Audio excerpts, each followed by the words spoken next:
So after my stage 4 diagnosis,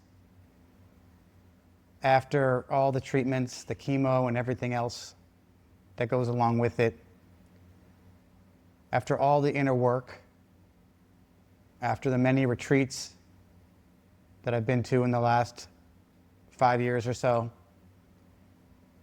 I went back to something I had studied years earlier. The Hermetic Principles. I went back and I read the book, The Kabbalion. And when I went back this time and read it, what I found really stopped me. Because the principles in the book weren't telling me what I should do. They were describing exactly what had already happened without me even knowing it at the time. And once I saw that, I couldn't unsee it. Let me be clear. I don't think I healed because of these principles. At the time, I didn't have a framework. I didn't have a system I was following. I was just trying to survive. And now, looking back, just trying to understand what happened. And when I came back afterward, I experienced a form of recognition. Not theory.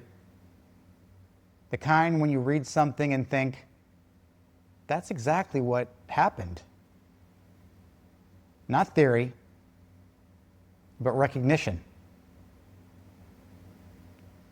And the foundation of all this is the principle of mentalism, that the all is mind, that your inner world just doesn't react to reality, but it participates in shaping it.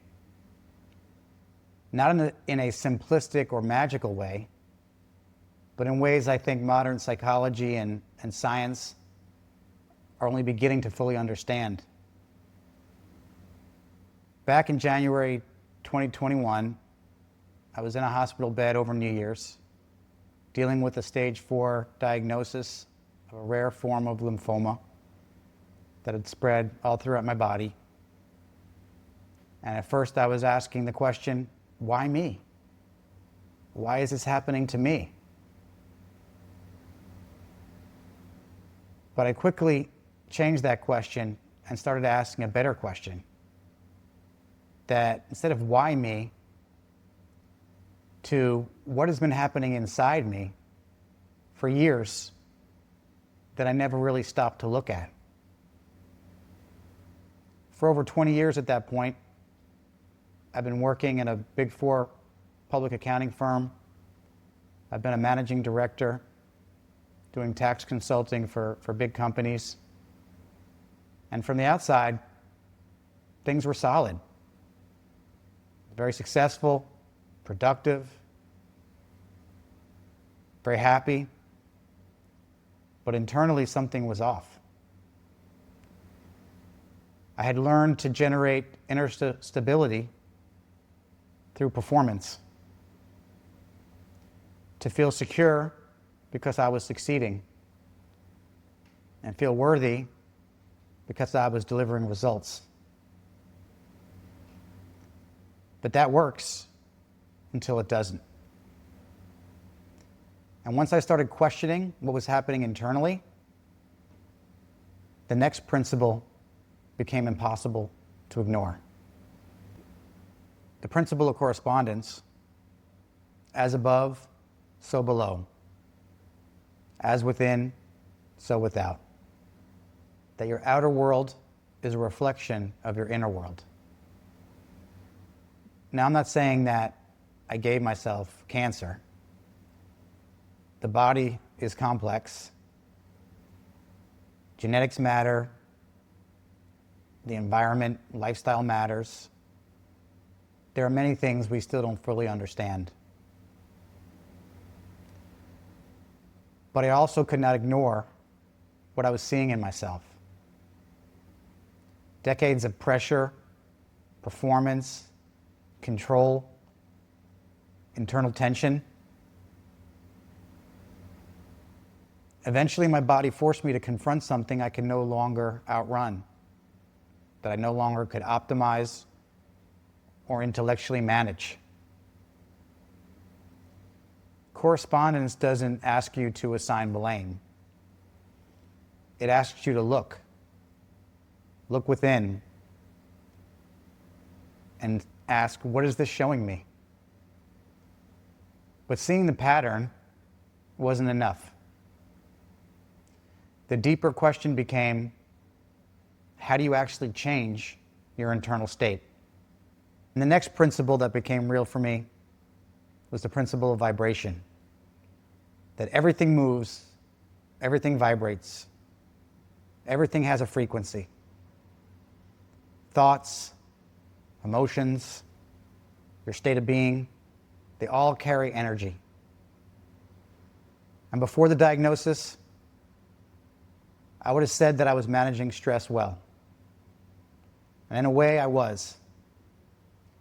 But there's a difference between managing stress and actually shifting your internal state. What I started learning by going to all the retreats was not how to think differently, but how to be differently. By tuning in and vibrating to different frequencies. Because fear has a frequency, trust has a frequency, and you can learn, and I learned with practice, and how to shift from one frequency to another through vibration. Not in theory, but by feeling it in your body. And then there's the principle of polarity, that everything has two ends of a spectrum. Light and dark are the same. They're just different in degree. Hot and cold are actually the same thing, just different in degree. Fear and trust aren't separate things. They're just opposite ends of the same spectrum.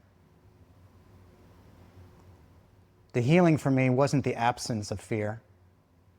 I was really afraid. And there were some dark moments. But the shift happened 1 degree at a time. Choosing trust instead of fear, presence instead of control. You don't eliminate the lower state.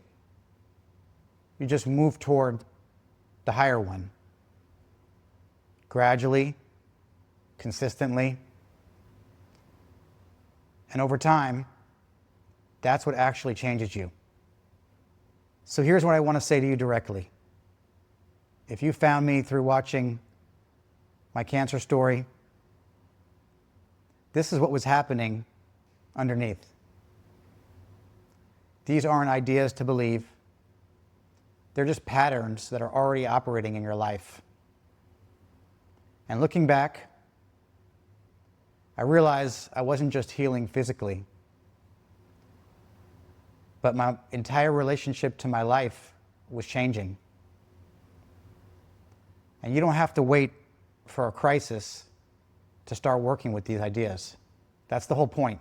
So I created a simple guided experience. It's called Inner Alchemy Session, completely free.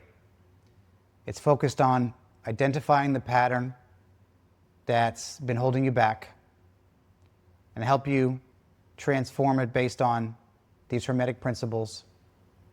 It takes about 15 to 20 minutes. A lot of people have been getting value from it, and this is the same process that changed everything for me. So check it out if it's something you're interested in. You can find it at the link below.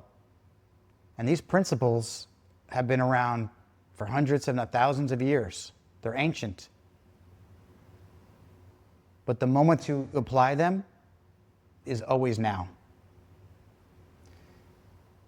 So if this resonated with you, that's not an accident. That's where the work begins.